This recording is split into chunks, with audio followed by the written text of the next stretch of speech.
सध्याच्या bread crumbing, situationship, double dating या जमान्यात सुद्धा लोक प्रेमासाठी थिएटरमध्ये जाऊन ढसाढसा रडतात. का? कारण आहे सय्यारा चित्रपट. सय्यारा चित्रपट चर्चेचा का ठरतोय? तर आजकाल कोणताही मोठा चित्रपट यायचं म्हणलं की करोडो रुपये प्रमोशनासाठी ओतले जातात. पण सय्यारानं हा पंडा पूर्ण उलटा केला. आहान पांडे आणि अनित पड्डा दोघांनाही मीडिया आणि पब्लिसिटीपासून लांब ठेवलं.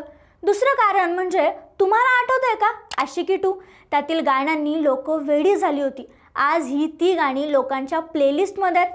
तसंच इथंही झालं. सय्यारा, हमसफर, तुम हो तो या गाण्यांनी पब्लिकला अक्षरशः झपाटलं. आज ब्रेकअप्स, सिच्युएशनशिप, टाइमपास अफेअर या गोंधळात खरं प्रेम विरून गेले असं वाटतं ना?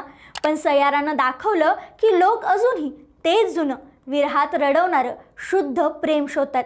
कोणी थिएटरमध्ये रडतंय, कोणी मित्राच्या खांद्यावर डोकं ठेवून बसलंय. अवघ्या 6 दिवसातच या चित्रपटानं 132 कोटींचा आकडा गाठलाय. येत्या आठवड्यात 150 कोटींचा टप्पा हा चित्रपट सहज पार करेल अशी अपेक्षा आहे. मग तुम्ही पाहिला का नाही हा सय्यारा मूव्ही? कमेंटमध्ये नक्की सांगा.